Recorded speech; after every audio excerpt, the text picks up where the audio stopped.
The Tamara Scott Show. Tamara has served as the state director for one of America's largest pro-life, pro-family public policy organizations. In 2007, Tamara was named one of America's top 10 most influential kingmakers by the Religion News Association.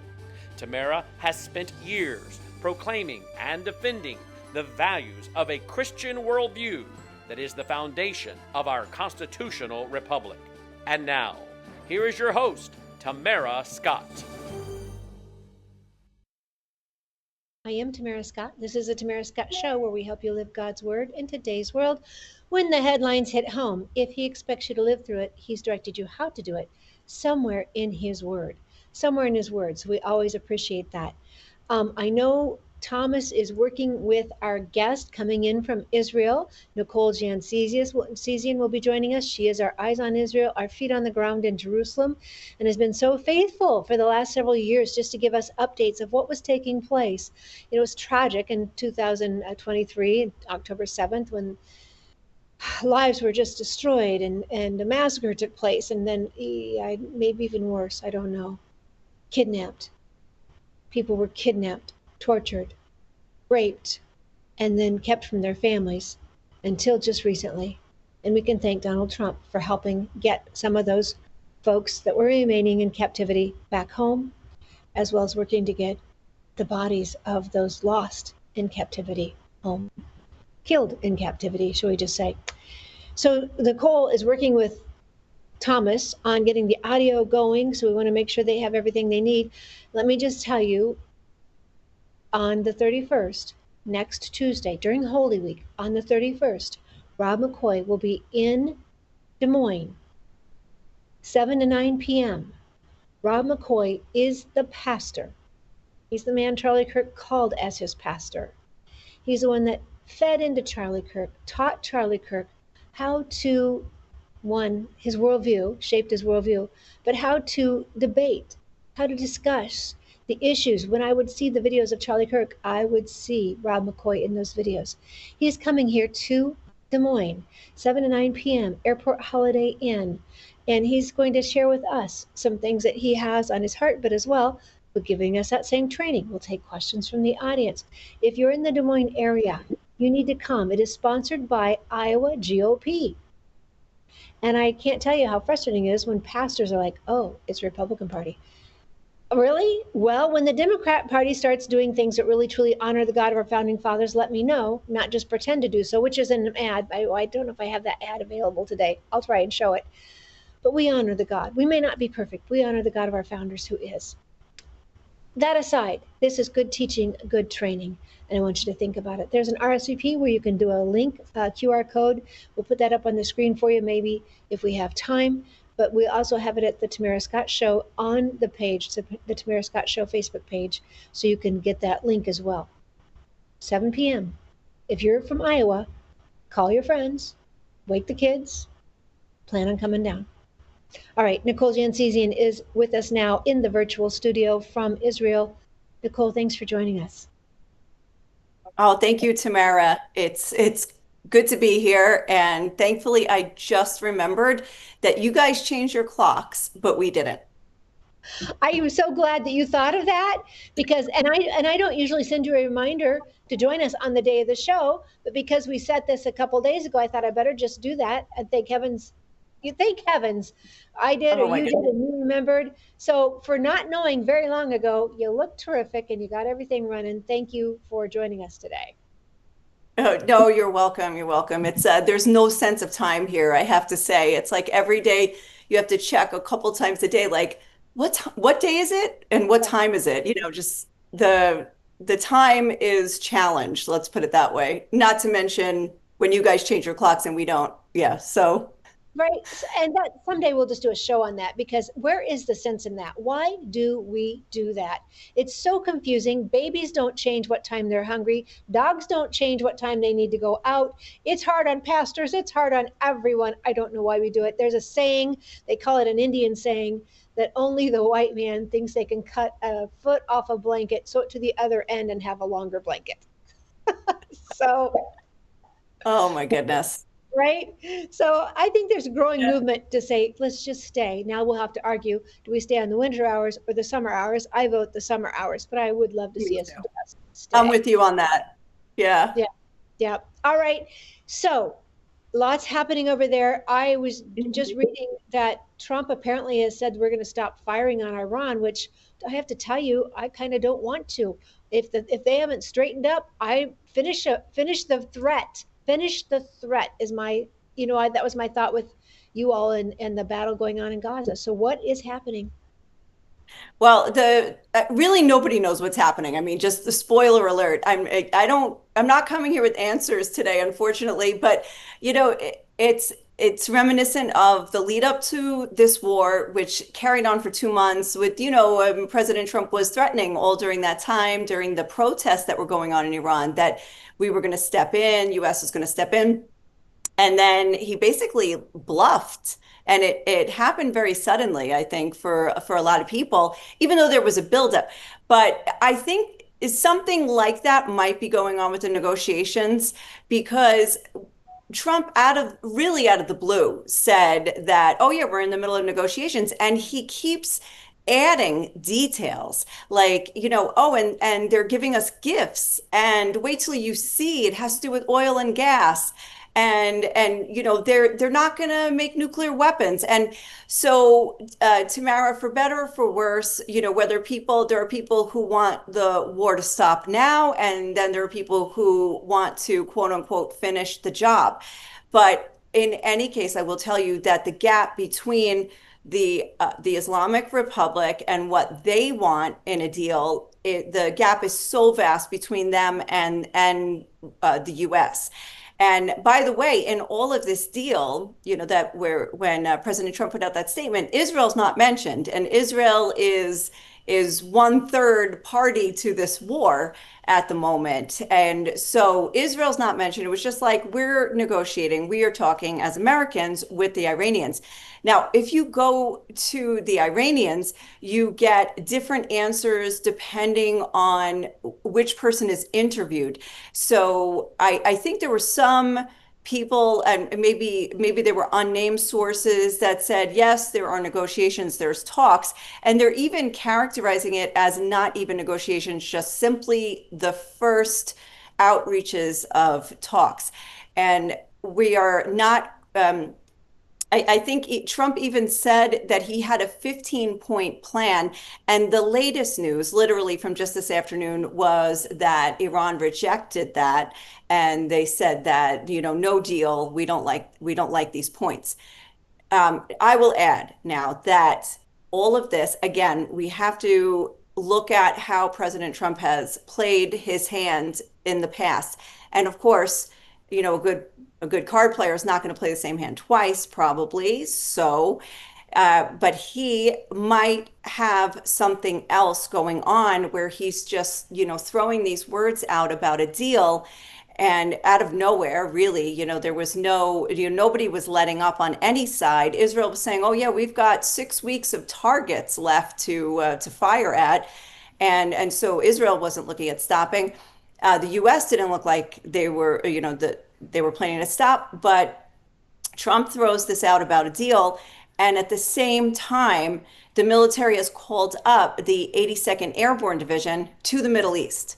And also last week, they started the deployment of 5,000 Marines to the Middle East, amphibious units. So possibly to deal with the Strait of Hormuz or there's talk about a takeover of Karg Island, which is Iran's oil processing facility. It's where it would, or transit facility. Like it's an island that just transits their oil from the mainland. And so there's still a lot of questions. There are still, nothing's resolved, I would say, in this, and negotiations might be more something that Trump is saying, less than something that is actually happening. Now, that's one side of the coin, but there are also indications that if there are talks and if Witkoff is involved, Steve Witkoff, the U.S. envoy, if Jared Kushner is involved, that and also Vice President Vance might be involved in these talks. These are the names that are being put out there, but that they might meet in Pakistan. Pakistan. I mean, just like to throw another country in there. You know, this war so far has dragged in about 16 nations. Because while also, and I'm sorry, if you have any questions, feel free to cut me off, and ask.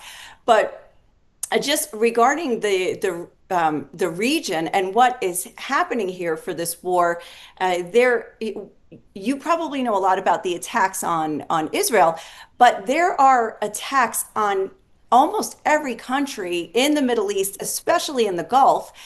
We could go around just like go around the map, but Kuwait, Iraq, Bahrain, Qatar, UAE, Oman, Saudi Arabia. There was a missile that was fired over Lebanese skies and shot down over Lebanon. Not sure if it was intended for Lebanon, and these are all coming from Iran. Now, the U.S. and Israel are constantly pounding targets in Iran, and also the U.S. is battling Shiite militias that are Iranian proxies in Iraq. Just yesterday, for example, in Israel, after it was said that there's negotiations, there's talks of war, the war's going to end, and the day after that, which was yesterday, there were 12 ballistic missiles fired by Iran at Israel in just the daytime hours. And that's a large number for what had been a de-escalation and also these talks of negotiations. But then also, just to put this in perspective, Kuwait, which is a very small country, and I think there's US troops there and everything, so obviously it makes them a target. That's why all the Gulf nations are a little bit of a target right now. But there were 17 missiles launched at small Kuwait from Iran. And they said that they shot down 13 of them. I have not heard of any injuries or serious damage. Well, there's probably damage. And they're going after all of the oil and energy facilities in all of those nations. So Iran is not just retaliating against America and American assets and Israel, but also American assets in all of these nations, and also the economic assets of those nations, in order to get them to pressure the US and Israel to stop the war. So at this point, I would say that the negotiations are very far from becoming an actuality. Wow. Goodness. All right. I've got more questions, but we'll go to break. We'll be right back. Nicole Jancizi, and you can follow her, nickjan.com. Stay tuned. Our eyes on Israel.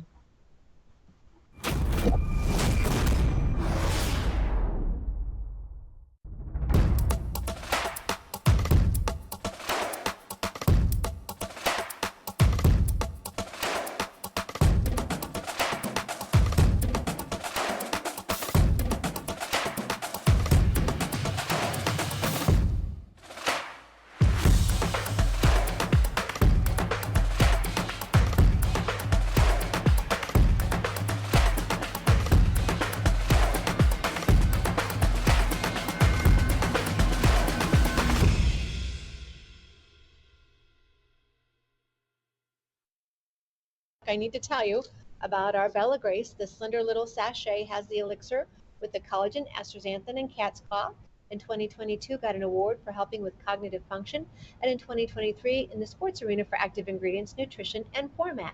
But the best is what we hear from so many of you. You have noticed better joint health, improved mobility, less eye strain and fatigue, helping with computer vision syndrome, visual acuity, depth perception, alleviating dry eyes, but also helping with your immunity, your stress management, endurance, less fatigue overall, not just eye fatigue, muscle recovery, mental clarity, focus, and gut health.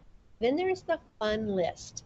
The firmer, smoother skin texture, fewer fine lines and wrinkles, improved skin elasticity, decreased age spots, more even skin tone, improved skin hydration, reduced oxidative stress, healthier nails, less cellulite, hair health, better sleep. Who wouldn't want any of those? Call them beauty in items if you wish, but who doesn't want to feel a little bit better or more confident when you're going to present in the public square, when you're going to speak at a city council? And who just doesn't want to feel a little healthier? Maybe they're just byproducts of being healthier. More information at tamara.bellagraceglobal.com, tamara.bellagraceglobal.com. You're watching Worldview 2, built on the 35 years of Worldview books, documentaries, research, high-profile interviews, and the radio and television broadcasts of Brannon House. All right. Nicole Jansezian is my guest today. Eyes on Israel. NickJan.com is where you can follow her live updates as she does them real time from Jerusalem. Nicole, thanks for joining us again. No problem. All right. So I don't know if you want to hop to the video that you've sent to our producer. Yeah, sure. Let's go to that. All right, so I'm out with my son doing some shopping here on, what is today? Is it Tuesday morning? And we just got an alert that there might be a siren in our area. And guess what? I don't know where there's a shelter even. So interesting how if you're caught outside, you've got to know where your nearest shelter is. I wonder if they have it on Google Maps. Let me check. All right, so we're in the store and the sirens just started in Jerusalem, and we're going into a miklat for ooh, wow, you can hear it. Do you? Ooh, את שומעת עוד? Okay, let's go.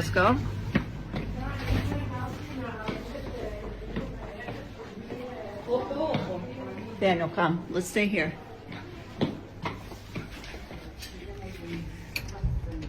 So we can hear the interceptions overhead. And anyway, we were assuming it wasn't going to come to Jerusalem because we already saw the sirens going off for west of here. And so we assumed just in the last couple of days, we haven't had sirens for over 48 hours now. So we assumed that it was not gonna, that the alert wasn't actually going to come to fruition here, because it hasn't in the last couple of days. So anyway, so we are taking shelter in the store that where we were shopping. All right, so the event has ended. We bought our stuff, and now we're headed to the next store where we need to buy some other stuff. And that's it. Hope we make it home before the next siren. Right, Daniel? Yeah. Oh, Nicole. We just forget. We forget. I remember when I was in Sarot in southern Israel. Yes. And they had the indoor playgrounds for children to have birthday parties because it was too dangerous outside. And everywhere we were, it looked like bus stops, but they were bomb shelters where you could run. Supposedly, Right. everybody could run in so many seconds because that's how much time you had. So we just forget what you're dealing Right. with.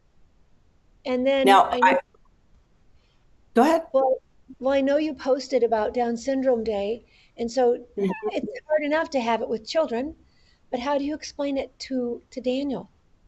Yeah, thank you for asking. I still don't know fully how to explain it. I'm sure somebody should write a book on this, or at least something there should be some material. I know that when there are sirens and alerts, that he knows what to do in terms of getting ready, but of course we'll still need assistance. So now, thank God, he's not suffering from anxiety, which I know a lot of other children with special needs and any child actually suffers. Even adults, will suffer from anxiety. But I do have to say, like, thank God that if we're privileged in some ways. First of all, in Jerusalem, it is generally safer. And we do have a very good defense system here in Israel. There are several layers of defense. Like, you have a warning, which gives you 5 to 8 minutes. And then you have the sirens themselves, which give you 90 seconds. So it usually gives you enough time to get to shelter. So I still continue to try to explain, but I think, I need a little more revelation from God about how exactly, to explain this. But I want to tell you about another attack that happened, and I sent some videos so we can watch those. But they say lightning never strikes twice in the same place, right? And so you would hope.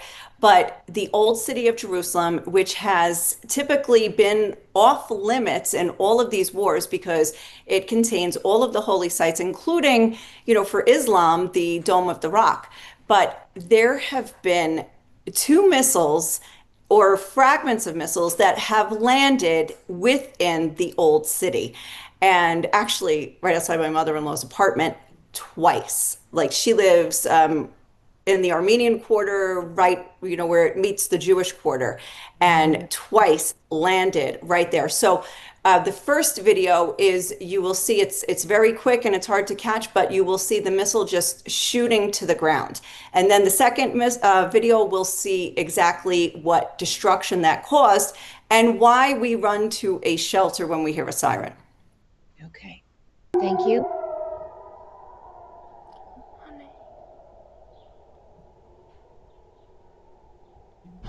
נפילה פה. ראיתי את זה קורה. נפילה ברובע היהודי. וואי וואי. וואו. נפילה ברובע. Wow. Did you see? You saw, first of all, the speed that fragment fell. I don't, to this day, I'm not sure if it was a fragment or if it was the cluster bombs, that the cluster munition warheads. It's like the missiles, some of the missiles they're sending, at least half of them have this warhead that opens up into several small missiles, like little missiles. And it looks, it's kind of a beautiful spectacle. You look at the sky and it looks like fireworks, like the way they all spread out, blazing orange, and then they all do the work of a missile on their own, all of these smaller ones. So I think that one in the old city that you saw shooting down to the ground, and then the destruction, you see how it caused that hole in the sidewalk. I believe was one of the cluster munitions, but again, I haven't confirmed that. But that is the parking lot that is right where the Armenian quarter ends, the Jewish quarter begins. It's, you just turn the corner there, you see the Western Wall, you see Al-Aqsa Mosque and the Dome of the Rock. And that's the second time it landed in exactly that neighborhood, just on one side of the parking lot or the other side. Also earlier in the war, maybe it's only been 26 days, but at maybe about a week or 10 days ago, a fragment also landed on the Church of the Holy Sepulchre. So all of the religious sites are somehow, being impacted and drawn in. And during wars, it's generally like Jerusalem is considered the safest place to be. But I have to say, this time of all my experiences in 25 years living in this city, this time Jerusalem feels as much of a target as many other places in the country, although not counting the north, which is like right on the border with Lebanon and is getting pounded by Hezbollah, which is the terror group based in southern Lebanon and a proxy of the Islamic Republic. And they have been they joined the war in solidarity with Iran, and so they're launching dozens of barrages a day with multiple missiles or drones with each launch. So the people in northern Israel are basically living under fire, similar to Sderot, where you were in the south. They only have not even 10 seconds to get to shelter. Sometimes, they have to already be in the shelter. Some people are going out. People go out anyway, but I just saw an interview with some woman who said they basically just stay 24/7 in their safe room, which luckily they have one in their house, but some people don't. Like many of the houses in Israel do not have safe rooms or reinforced rooms in their apartments, but people have to go to communal shelters, whether it's in your building or even like down the street. So that's what's going on. Now, we probably are still better off than the ones who are under fire in the UAE and in Kuwait.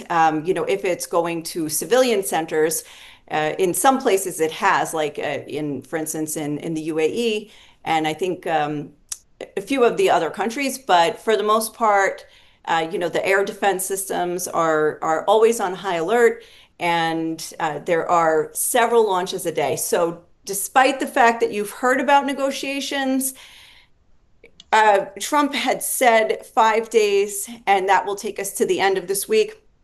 So I would say until we get to the end of this week, we probably won't really know the actual direction and path these talks or alleged talks are taking.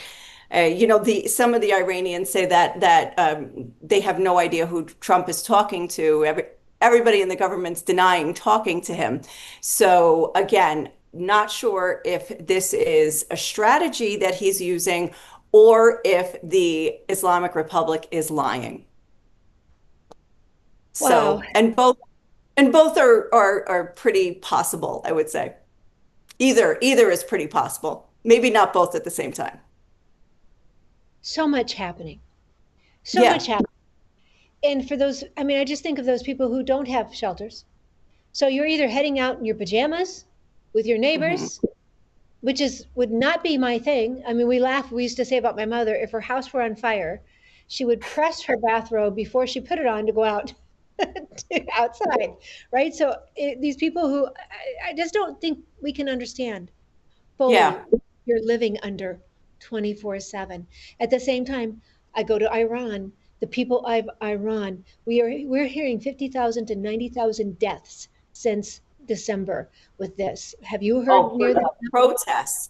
For the Yes. protests, at least 30 to 40,000, at least. Like those are, I would say, the lowest accurate estimates, and it could be more than that.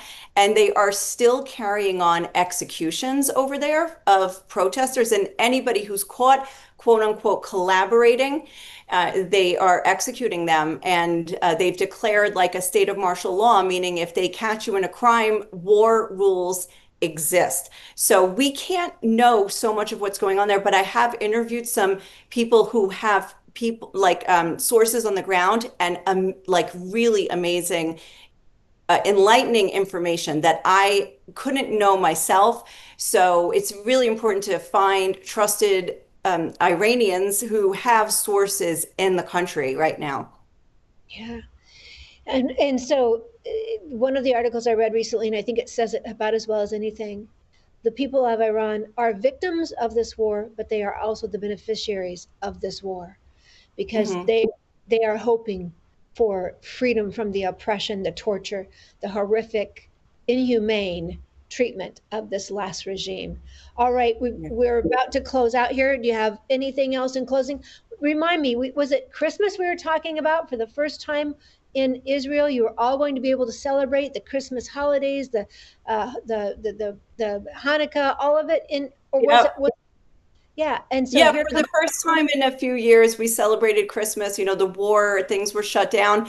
But guess what? Now we're not celebrating Easter because the churches are closed down, or, there's no gatherings, no public gatherings. So, and this is obviously Palm Sunday. We're talking about this Friday on our show. right. Jesus comes in on the donkey. What is the road? I walked that pathway. What is that called? Yes. Well, they get to the Via Dolorosa from, they come down the Mount of Olives. I don't remember the name. I have some great footage from that from a few years ago, like when between COVID and wars, like I think there was 1 or 2 processions. It's so sad.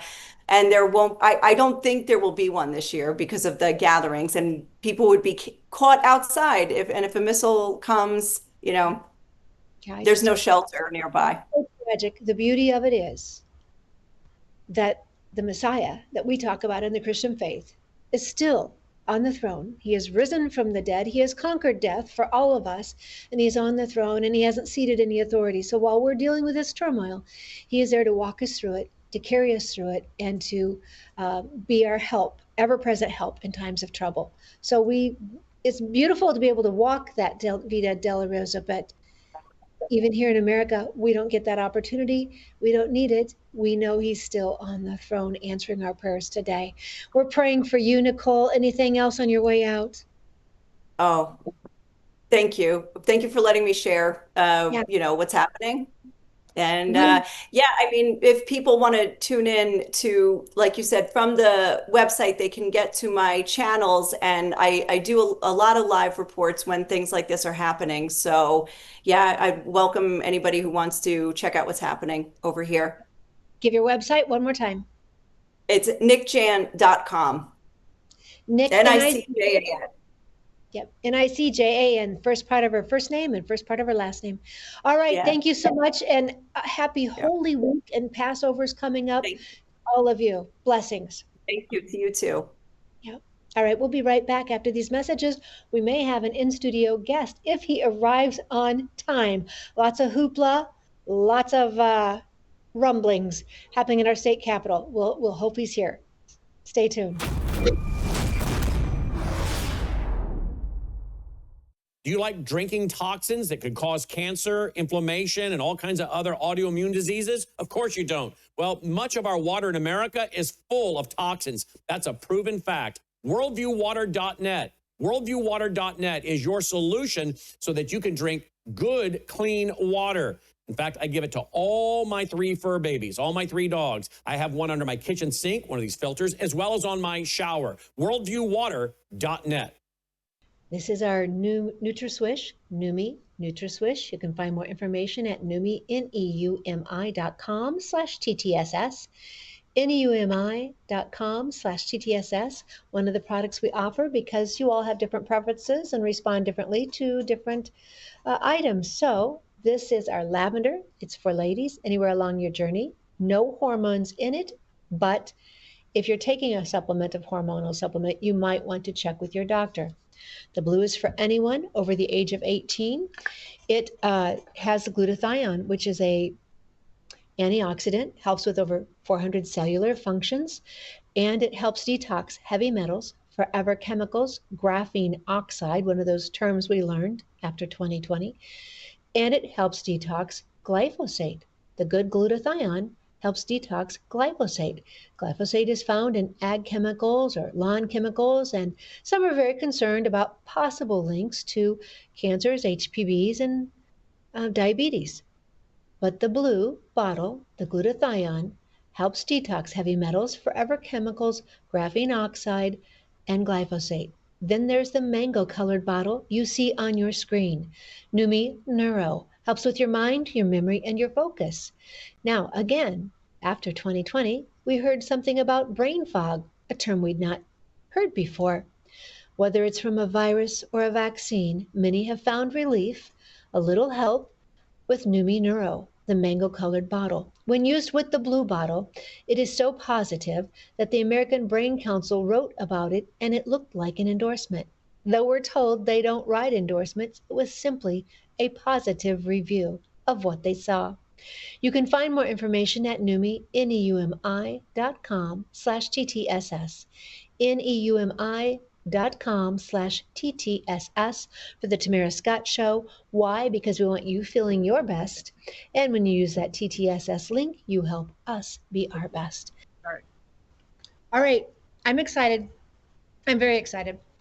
I have a friend in the studio with me. I don't want many people in my studio. I have a friend in the studio with me. He's also a state representative who fights for your freedoms and for your liberties. Does a great job at the State House. When we had to battle the whole nativity scene, he was there fighting to help keep the Christmas tree on that in 23, 24, and 25. He's also a candidate for governor. When he walks into the room, people cheer. I mean, you get the hoopla. We have a lot of fun. Why do you get the hoopla? I think people are looking for somebody who can inspire. I think they see the authenticity. And if you think about who people rally behind, their personalities don't have to be the same. You know, Donald Trump gets cheers because he's a movement. He's not just a person, right?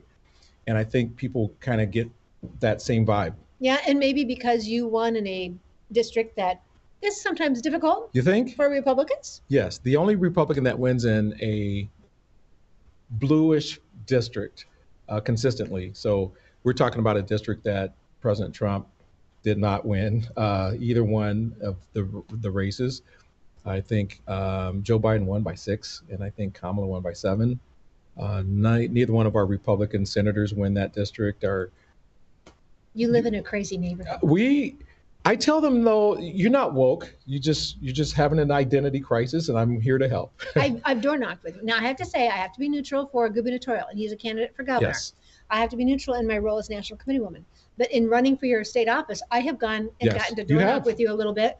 I've seen somebody come after him a little bit and disagree. We go door knocking, and he goes, "I'm going back," and he'll go back to the house, and he'll have a conversation, kindly, peaceably, and I think you end up getting a yard sign. I don't know if there was yard sign, but you got a yard sign in that one. Okay, maybe we're talking about the other one. I don't know. But the point is, I get your point. You win him over. Yeah, you win him over.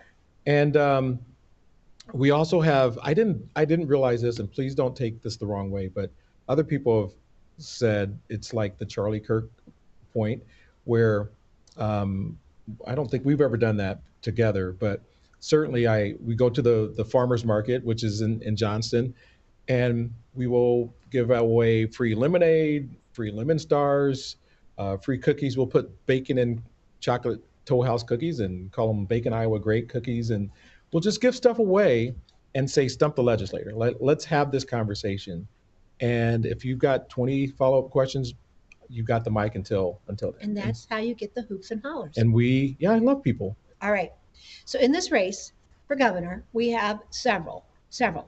But you all had to turn in your signatures when? A week ago? March 13th. March 13th. Someone challenged you. Who challenged you? Well, the name on the list was it David Bush, I believe? Yeah. Because I'm hearing, okay, so this all happened yesterday when they had the hearing to see if you could stay on the ballot. Yes. What happened yesterday? So first of all, let me just say, the process is a little weird, if I may. I don't know how far back you want to go, but on yesterday, I'll start in the middle. Okay. So on yesterday, I get notice that we have been challenged. Our signatures have been challenged. I didn't know this, but that would be Monday. Excuse me, Monday, we got the notice that we were challenged. And our response is due tomorrow at 10:30. And I thought, wow, this is, I got to change my day around. I'm still a sitting legislator. I have obligations. And so that meant my day was gone. And by the way, you usually do not want to hire an attorney who has nothing to do for the next 2 days. Right. Right. And so, I've never done this before. And so I got, and I jokingly told the news people, I said, can you also accuse me of stealing a candy bar, Snickers bar? Because that way we get 3 weeks to actually prepare and go through evidence. But running for governor, 1 business day. And I thought, that is the craziest thing I've ever heard. And so, so we finally get, and most of the Republican attorneys who were even free were either swamped or didn't want to get involved in what looks like a primary challenge. And so we ended up getting the libertarian lawyer, which is interesting. The one that used to work for Jake Chapman. Okay. But was our Senate president. Yeah, yes. Okay. And so great lawyer and did a phenomenal job. Good. On Tuesday morning. Now, what was interesting is that we still did not have all of the information that they assumed that they had sent me. And it was literally, I don't know, you can find the exact time, but it was at least 45 minutes, maybe an hour plus. I think it was an hour plus, but certainly longer than, no, I think it was 45 minutes before they even acknowledged, after like 4 or 5 or 6 times, us saying that we do not even have the data that you're looking at. So we can't even challenge what you're looking at. And so that was a problem. So finally, they decided, well, can someone send that to them? And I thought, well, this is great, because you've already kicked 2 counties off, and we don't even know what we're looking at. So we thought that was odd. And so eventually I believe the Secretary of State said, Eddie, you had this since Friday. And I said, Friday? So I checked my email, and things do go to spam. Right. And even forget the spam part, it was like Friday night. It wasn't like Friday at like 1 p.m. Right. And you have a chance to respond. After business It was hours. well after business hours. And so, and I don't check my email over the weekend. Exactly. That's my office. And if you don't get away from your office, you don't get time with family. So I try not to do my email. And so so that was Monday as we were prepping before the Tuesday hearing. And so I showed them what I saw on Monday night. When I got home, we didn't get a certified letter. We got a notice of a certified letter. You know, those little sticky notes that they go to your post office. So I get home and so I take a picture of it. It's 10:18. So 10:18 p.m. I get a notice that I can pick something up for the morning the same time as the hearing. So had I actually relied on mail, I wouldn't have even known that there was a hearing. And so I did ask that question in the process or in the hearing. I said, well, the process is extremely low. Why do I not get time to even analyze what you guys are looking at? Right. And they said, well, that's our process. That's our rules. And I thought, And you don't want to be too harsh on the people who are deciding your fate, but you do have to voice that and say, you need to review your policy. Now, if I could go back a little ways. Okay. We turned the signatures in on March 13th. Okay. Well, that Monday, now keep in mind, we've been getting signatures for months. Yes. And I think all of us, Everybody's screwed. Well over the limits. In Iowa, for statewide races, you need 3,500 total, which is not that much, but in Polk County alone, we probably had 1,000. Okay. So that part is really easy. But to spread this out across Iowa, you need 19 signatures. They have 100. In the grand scheme of things, that's not really a lot over a few months. Okay. But on Monday night, these have been counted multiple times, and I mean in the teens, probably 17 or 18 times, because we're kind of obsessed like that. We count them again. You get 10 more signatures, you count them again. And so we were about ready to deliver these, and we load them up, and we go to a couple of events. At the end of those events, we're missing signatures. Are you kidding? Like a box of papers or just? We're missing signatures. And the first batch, now, if you're not in Iowa, you may not understand this, but just think of a line. Carroll County, Greene County, Boone County, Story County, Marshall County, and then down one to Jasper. Okay. So obviously these are all in the line. And so my first reaction was, I guess we'll just go get some more. And then my second reaction was, oh my goodness, we have to get 800 or so many signatures in 3 days, which is tough. Not over a month, but certainly over 3 days. That means you don't do anything else for 3 days. And our team went together, just killed it. Went all over Iowa. And then there were other counties that were pretty close. And so we thought, well, just in case, if you've got 90 signatures, well, let's go send somebody over there and get a couple more. Right. And so there's also the thing, if any candidate knows what I'm talking about, this may not be kind of in the weeds for everyone else, but if you get a certain number of signatures, in this case 100, you always want to make sure that you have 125. Right. Because somebody signed at convention, or somebody wrote the wrong county, or they weren't in the right count. Yeah. And so you always want to have extras. But now we've got 3 days, and what happens if you have 118 and should you stay around for another hour or two, or should you go to the next county and help them because they've only got 85, right? And so you're making these guesses to make sure you have enough. Keep in mind, we've already got these signatures, and so now we're doing this again. And our constraint is time. And what I thought was the most interesting, or one of the most interesting, there's lots of interesting things about this, is that we were getting calls from the media before our team Oh, to told see if you were anybody. going to make the deadline. Well, even before that, they, like, once we found out they were quote unquote missing, if,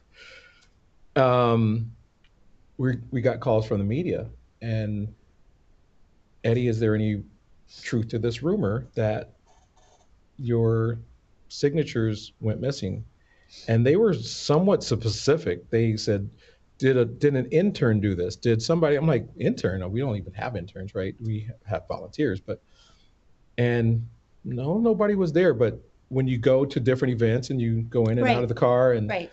you know, you think you're going in to bring something, and somebody says hello, and you end up talking for Right. 10 minutes, your car's left there. But the point is, they were missing, and the press knew it before we interesting. released That's any interesting. information. So, any rate, we couldn't focus on that. We said, You had let's to keep just working. Yes. So we did that. We got there. Even when on Friday, the 13th of all days.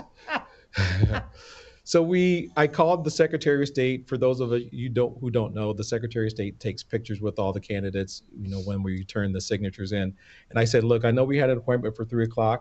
We're going to come and do the photo, but we still have 3 teams out in Story County getting the last signatures. So we'll turn them in later. Okay. So we did that. And now, getting relevant to the story, one of the candidates, other gubernatorial candidates, the Steen team was there, and told us that they would challenge us. Before you turned in your papers? They were literally right there, and they said, we're going to challenge every signature. And I thought that was interesting. And they said, unless you join the team Steen. And I said, I appreciate you saying those things, but you know, first of all, even if I were interested, this is the wrong time. Our staff just worked. Right. Yes. Many of us with 1 or 2 hours of sleep for 3 days. But the Steen team met you when you were walking into the Secretary of State's office and said they're going to challenge you. Yeah, those are one of the first words of their mouth. Steen is another Republican primary, by the way. We usually don't do this to each other. Yeah, and so they said they were, and I said, you know, I was very nice. I said, thank you. And, but even if I were interested, this is not the right time. Who on the Steen team told you they were going to challenge you? Well, there were 2 people there, Rob Peters, the campaign manager, and then Rebecca, comms person. And, you know, very cordially, I mean. Well, cordial's better than I've gotten from Rob Peters. I'll give you that much. And, you know, and so on the 17th, Adam called me and said effectively the same thing. You know, there's a place for you in the administration if I'm the governor, if he's the governor. And I said, thank you so very much, but I'm, you know, thanks, but no thanks. But he said, we are going to challenge your signatures. Golly. And I said, well, okay, well, that's, you know, that's fine, but thanks, but no thanks. I'm not interested. And on the 18th, now keep in mind, for those keeping track at home. And Thomas, our producer, is it okay? We're rolling right through the break. Is it okay? All right. And so on the 18th, which is the last day to withdraw and keep your name off the ballot. So if anyone wanted to do that and decided, nah, I don't really want to do this. Right. His campaign manager probably came on pretty strong and said the same thing, but in a very stronger way, you know, like, Eddie, this is your last opportunity. His campaign manager being who? Rob Peters. Rob Peters. Again, said in no uncertain terms that you are, this is your last opportunity. We are going to challenge. And I said, well, thank you. And then they kept going on. I said, so let me get this right. So you're threatening me. And then I'm supposed to be welcome to the team. Okay. Right. Yeah. How does that start out the work environment? And I'm like, you know, I'm thinking I'm going to be governor. I'm not going to be in your administration, but thank you so very much. And he kept on. And so I finally just said, you know what? You do what you want to do. And I hung up the phone. And And that was that it. was what day? That was Wednesday the 18th. 18th. Okay. I mean, yes, that was the Wednesday the 18th after we had filed. Wow. And 17 minutes, that was 3:44 p.m. that call. At 4:01, they there was a letter from Rob Peters to the Secretary of State's office requesting our information. So, and I haven't confirmed this. We think we understand what this means, but we haven't double checked or triple checked. But my lawyer yesterday requested all of the information for every single person who has requested my ballot information and the time in which they did it. Interesting. Good. And so, according to what we got back, and my lawyer did double check that, and I haven't heard the response to that. But according to the response back, there was only one person at that time. And it was a Steen That was campaign Rob person. Peters from It was the Rob Adam Peters. Steen It campaign. was Rob Peters. Yeah. Okay, I have a question because I saw on the social media that the Steen campaign said they had nothing to do with your challenge.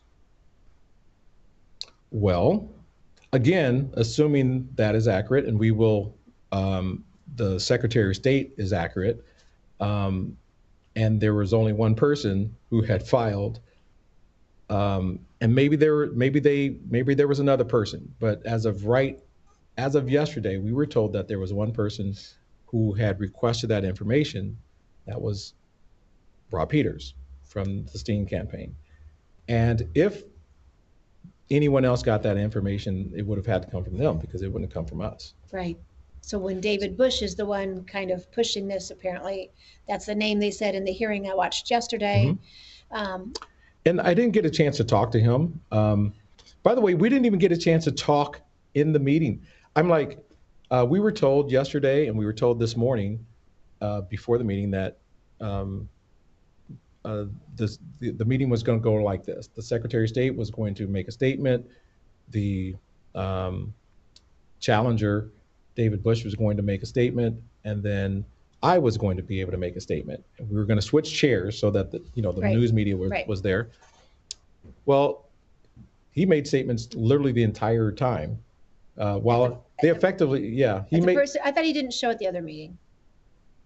He didn't. Yes, the first day he did not. He came late the first day. Okay.